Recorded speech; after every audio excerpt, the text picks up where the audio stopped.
Have you ever been to a workshop where they were having sound issues and then the facilitator was like, you know what? Doesn't matter. We don't need to use a microphone. I'm just going to use my voice. Hi, this is Reid Mihalko from Reid.Sex.com, and I have my Sex Geek Summer Camp t-shirt on, which usually means this is business advice for sex educators, but this video might also apply to your situation. Yes, and I'm Cathy Vartuli from the intimacydojo.com. Okay, so couple of things. As somebody who runs lots of events, sometimes you do have sound issues. You have speakers that are crackling or squelching or something like that. Resonating with you at camp, you had one where it was interfering with something on your shirt. Because the video, the cord was cracked. I figured it out eventually, and it was why it was coming up staticky. So there are some times where your sound, you can't use the speakers and the amplifiers because, you know, squelching, crackling, things like that. And not all sex educators are going to be sound engineers. Mm-hmm.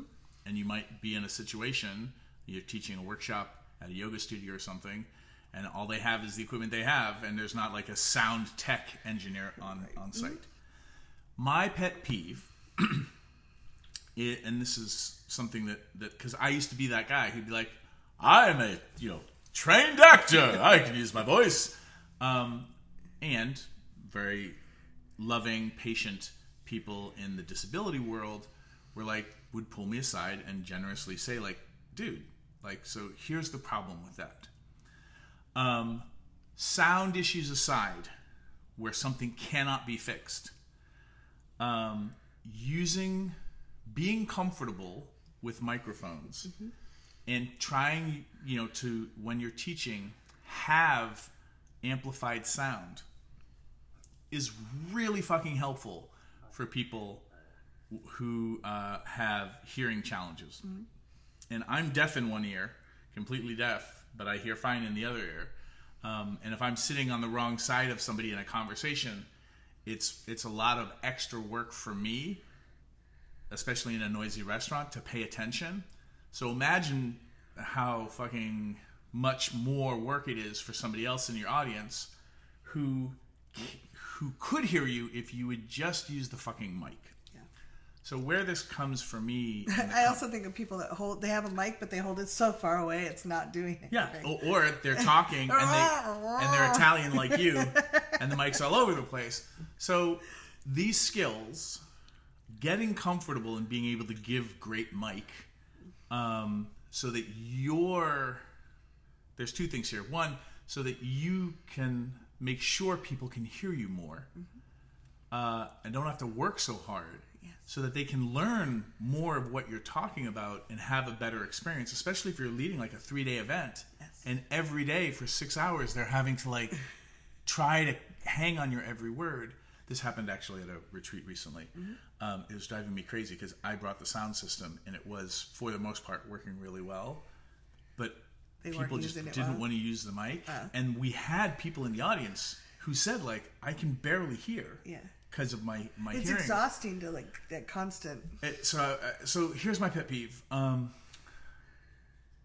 What's happening is that you don't understand, some teachers don't understand how important amplified sound can be, yes. to the experience of the people who will not speak up about it, mm-hmm. because they don't want to be a burden. They've already spoken up in other situations and people still don't use the mic. All these other things. Yeah, I was at one under that, and the woman was doing a guided meditation. I'd already spoken up twice and I could barely hear. And it was in the middle, did a 45-minute guided meditation where I could hear, and I was just sitting there frustration. Mm-hmm. So yeah, I didn't want to interrupt. So the message here, I guess, is one, understand how important amplified sound can be, mm-hmm. For everybody.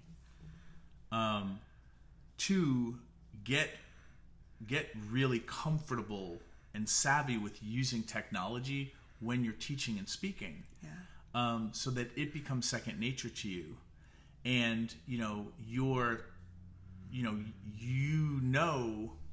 and can kind of tell when the mic is close enough, because not all microphones are the same. As I will now demonstrate to the microphone that is hanging right up here.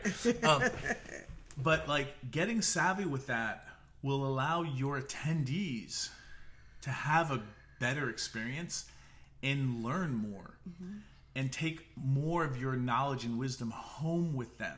To actually embed it in their system. Yeah, and you're not shaming them unintentionally for not being able to hear. And so like that's a pet peeve of mine. I teach a 3-day weekend called Sex Geek Conservatory where the whole purpose is we're going to talk about teaching and public speaking skills and work on those skills while you have microphones in your hand and lapel mics to you and cameras. And get feedback from different people. And the power of being more savvy in these skills. But those other pieces too are like, some of this tech work is really about inclusivity and accessibility in ways that even me with one deaf ear barely, like, I'm starting to understand now, and I'll understand more and more and more, but like how useful and important it is to the people in your room who are never going to speak up to tell you that they have, hearing aid issues or this or that. One of the things that happens a lot, like the microphone was down at an event I just went to, and the person stood up in front and said, "Can you hear me?" enunciating pretty well and projecting well. And everyone's like, yes. But as they went on with the talk, they weren't, like, when they asked, "Can you hear me?" they were at the beginning of the talk, high energy, and also asking that, like, there was more oomph to it. As the talk went on, they got quieter and more, and then sometimes you have a quiet moment. Yeah. Right? Or you're doing like a paired share with somebody and it's in a vulnerable space. Yeah. And then you're being really intimate with them. Yeah. And then no one knows what the fuck's going on. So they're losing no one all can the hear juice. you. Yeah. And what you could do as a teacher is be like, hey, here we're going to be using microphones. Here's why. It's going to feel like it slows us down because we're going to have to pass the mic. But how many of you have somebody in your life or know somebody who has hearing challenges? And when we get really one-on-one and intimate, it might feel weird that you have a mic in your face, but trust me, by the end of this retreat, you won't even notice. You'll be even more courageous with a microphone, and maybe you'll have to give a speech at a wedding someday, and you'll be like, "Give me that thing! I know how to do this." Like, all of this feeds in on itself and augments experiences for people. It's just that as teachers, we don't often actually talk about this. If you were a singer or a stage performer, you would naturally you would have to learn how to do this, right? But as sex educators, this often gets missed, and it can be so useful and so important.